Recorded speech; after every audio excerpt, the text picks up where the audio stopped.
भगवान को भी पाना चाहते हैं तो तीव्र प्यास अपने अंदर पैदा करो, जरूर कृपा हो जाएगी, ज्यादा देर लगने वाली है ही नहीं।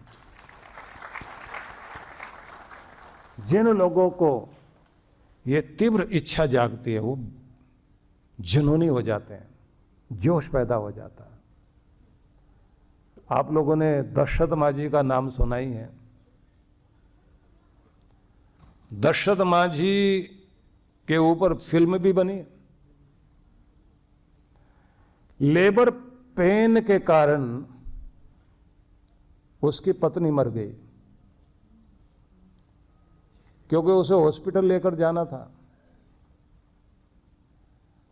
प्रसव पीड़ा से पत्नी परेशान, हॉस्पिटल ले जाना है, लेकिन रास्ते में सामने पहाड़ है जो 55 किलोमीटर का लंबा रास्ता था, जिसे पार करके घूम के और उसे हॉस्पिटल ले जाना था। कोशिश बहुत की, ले जा नहीं पाया।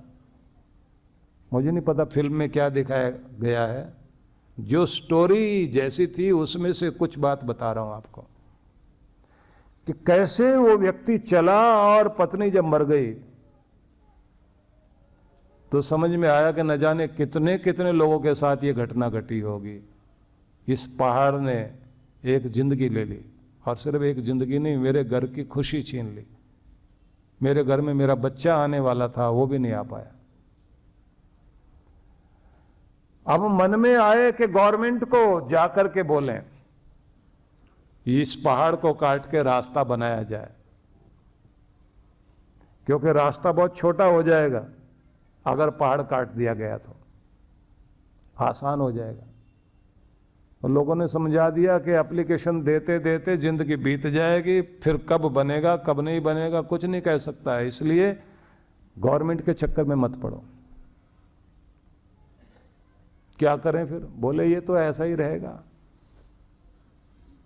कुछ नहीं होने वाला। आप देखते हैं ना, कोई परेशानी हो जाए तो लोग समझाने के लिए खड़े हो जाते हैं, कुछ नहीं होने वाला, कुछ नहीं होने वाला, क्यों चक्कर में पड़ रहे हो, ऐसे ही काम चलेगा। और उस गरीब आदमी के मन में भावना आ गई कि रास्ता तो बनाना है और मैंने बनाना है। छेनी हथौड़ा लेकर बैठ गया पहाड़ काटने के लिए। 1-2 साल के लिए नहीं, 22 साल लगाए उस आदमी ने। 22 साल लगा रहा, पहाड़ काटता रहा, रास्ता बना करके छोड़ा। और रास्ता जब बना लिया तो उसने कहा जिंदगी का मकसद पूरा हो गया, कि जिंदगी का मकसद पूरा हो गया। मैंने जो करना था, दुनिया में जिस बात के लिए आया, शायद भगवान मेरे से कुछ कराना चाहता था, मैंने कर दिया। इसे कहते हैं तीव्र इच्छा शक्ति, ये संकल्प शक्ति। और जो ये करके जाता है, इस तरह की जिसके अंदर आग जगती है, वो दुनिया में सफल होता है। नहीं तो एक न एक दिन सभी ने प्राण छोड़ने हैं, और ऐसे अपने घर परिवार के रोते रोते जिंदगी पूरी कर लेनी है। कोई बड़ा मकसद लेकर के आप जी करके देखिए, और फिर उसके लिए जुनून पैदा करो। इच्छा शक्ति तो सबके अंदर है, तीव्र इच्छा शक्ति। तीव्र इच्छा शक्ति को संकल्प में बदलो, और संकल्प में फिर अपना जोश लगा दीजिए, और फिर दुनिया इधर से उधर हो जाए। 27 साल तक नेल्सन मंडेला जेल में पड़ा रहा। अंग्रेजों ने इतना कुछ कहा कि माफी मांगो, बाहर आ जाओ। उसने कहा अपने देश के लिए सपना देखा है, दुनिया बदलने की इच्छा है मेरे मन में, अपने देश की स्थिति बदलने की इच्छा है। थोड़े दिन नहीं, 27 साल तक जेल की पीड़ा सहता रहा, हिला नहीं अपनी जगह से।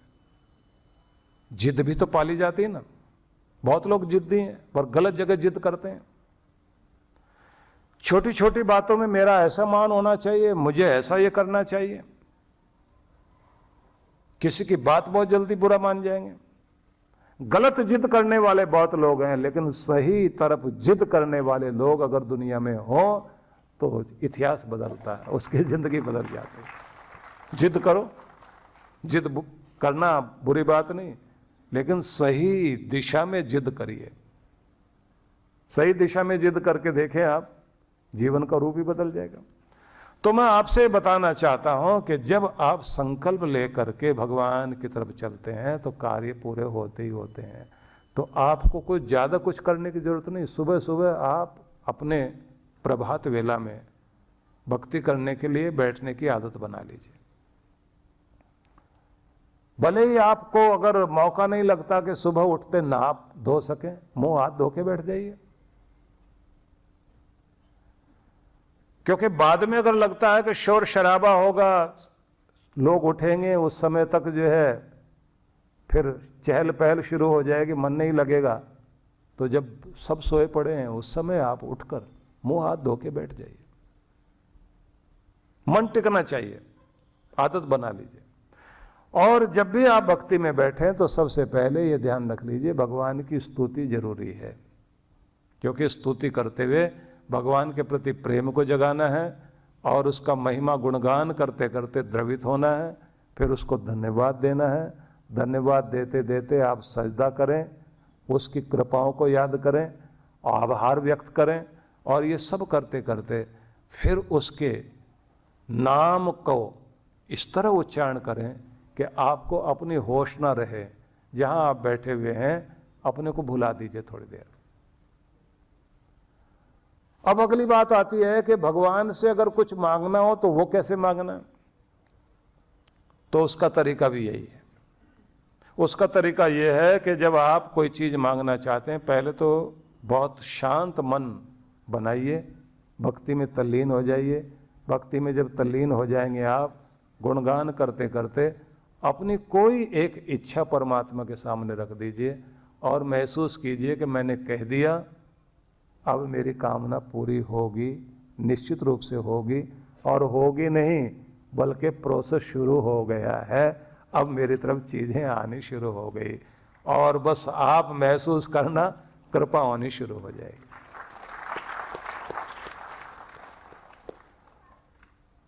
रात में सोते समय और सुबह जागते समय, दो समय अगर आपको ठीक से प्रार्थना करनी आ जाए तो चीजें भी आपकी तरफ आने लग जाती हैं। हम लोग एक विधि कराया करते हैं वरदान सिद्धि साधना की, उसमें इस चीज को सिखाया जाता है कि किस तरह से आपको रात को सोते समय अपने मन को तैयार करना है और सवेरे अफर्मेशन कैसे करनी है कि जिससे वो चीजें आपकी तरफ आए और आप तीव्र इच्छा शक्ति को संकल्प में कैसे बदलें। और फिर वो चीज बताई जाती है कि जो कहा जाता है ना, अलादीन का चिराग भी कोई होता है। तो आपके पास आपका वरदान सिद्धि यंत्र, उसका उपयोग करना शुरू करो, वो अलादीन का चिराग बनेगा आपके लिए। और मैंने देखा कितने कितने लोगों को बहुत अलग तरह के चमत्कार होने शुरू हो जाते हैं, लेकिन होते तभी हैं जब वो ठीक से विधि का पालन करना शुरू करें। श्रद्धा पूर्वक जाकर करके देखिए, चीजें आपकी तरफ आती हुई नजर आती हैं। बहुत सारे लोगों के जीवन में मैंने ये चीजें देखी हैं। आप छोटी छोटी चीजों का प्रयोग करके देखना, मन में भावना बनाइए, आपकी वो चीज पूरी होनी शुरू हो जाएगी। आपके एक सज्जन जो हैदराबाद से आए थे और हमको दिल्ली में मिले थे, वो साइंटिस्ट थे। उन्होंने मुझे कहा कि मैं बहुत सालों से सुनता हूं सुबह कार्यक्रम आपका, मेरी इच्छा थी कि मैं आपसे मिलूं। तो जैसे ही मैं दिल्ली के लिए मुझे जाना था गवर्नमेंट के काम के लिए, तो मेरी पत्नी ने कहा कि एक दिन एक्स्ट्रा लगा करके और मिल के आना। दिल्ली में ही उनका एड्रेस टीवी पे दिखाया जाता है। कि मैं मन में विचार कर रहा था कि पत्नी ने वही बात कही जो मैं सोचता था कि अब हवाई अड्डे पे उतरा हूं तो मैं सोच रहा हूं कि किससे एड्रेस पूछूं। कि इधर आप जो है, वो हवाई अड्डे पे मिला मुझे कि इधर आप जो है जाने के लिए आ रहे हैं, मैं उधर से आने के लिए आ रहा हूं। और सामने मुझे लगा कि वही है। तो नज़दीक बेचारे सज्जन मेरे पास आने के लिए देखते रहे कि इनसे एकदम सीधे जाके बात कर सकते हैं क्या। तो देखा एक आदमी मेरे साथ में थे, वो हमारे राजकुमार अरोड़ा जी रहते हैं साथ में। तो मैं उनसे बात करता हुआ चल रहा था, तो वो जाके उनसे मिला, बोले मैं इनसे बात कर सकता हूँ। उन्होंने कहा हाँ मिल सकते हो। तो मेरे सामने आ गया, एकदम आते ही बोले 5 साल की इच्छा थी, 5 दिन से ज्यादा सोच रहा था, और कल जब चला था, कल मेरी पत्नी ने कहा जाके मिलना, और आज आते हुए मैं जब यहां उतरा हूं तो मैं सोच रहा हूं कि मिलना तो है, मिलेंगे जरूर मिलेंगे, आज तो मिल ही लूंगा। और आज जब ये सोचते हुए आया तो मैं पूछ रहा हूं एड्रेस तो है नहीं, कुछ भी हो, एड्रेस हो ना हो, किसी न किसी से पूछ के कहाँ एड्रेस है, ये कहाँ मिलते हैं, पता कर ही लूंगा। कि अब ये जो मन में चल रहा है मिलना ही है, मिलेंगे जरूर मिलेंगे, और आप सामने। तो उसके बाद वो मेरे से बोले कि आप जो प्रवचन में बताते हैं कि कोई भी चीज को इस तरह से चाहो और वो चीज सामने आ जाती है, बोले मेरे लिए तो आप सामने आ गए।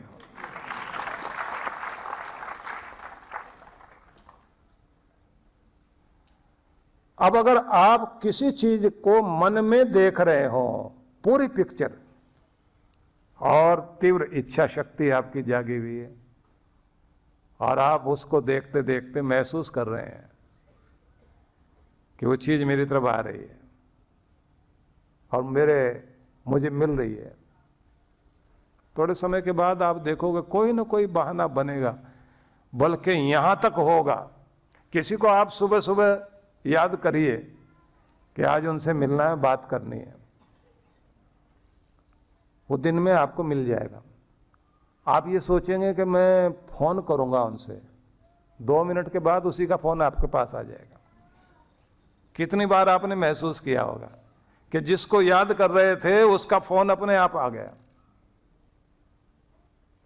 और मैं अनेक बार इन चीजों को सोचता हूं। कल मैं जब कार्यक्रम से वापस लौट रहा था तो मैं उसी समय ये सोच रहा था कि बड़ी वाली बेटी जो है वो कैलाश पर्वत पर बहुत सारे यात्रियों को लेकर गई हुई है, वो दर्शन हो गए, तो बात करनी है अभी। और मैं भी सोच ही रहा हूं कि बात करता हूं, इतनी देर में फोन आया और मैं फोन पॉकेट में निकाल रहा हूं, और मैं क्या सोच रहा हूं, फोन सिर्फ उसी का होगा और किसी का नहीं होगा, और फोन देख रहा हूं सामने। क्यों होता है ये सब? आपकी तरंगें अपने आप वहां तक पहुंचती हैं। कोई भी चीज, परमात्मा ने तो ऐसा कमाल कर रखा है कि कोई भी चीज दूर नहीं है। अमेरिका में बैठे हुए को आप याद कीजिए, इतनी दूरी बाहर से दिखाई देती है, मन की तरंगों से दूरी नहीं दिखाई देगी, सामने बात हो सकती है आपकी। अब कैलाश पर्वत से बात हो रही है तो कितना दूर है,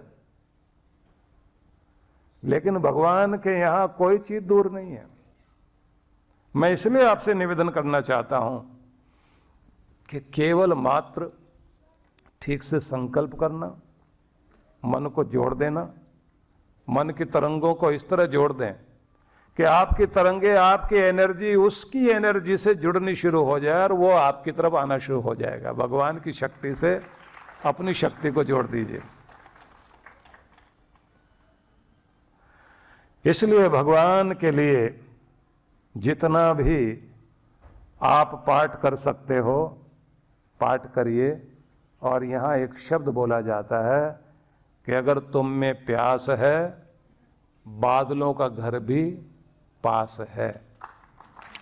अगर तुम में प्यास है, बादलों का घर भी पास है।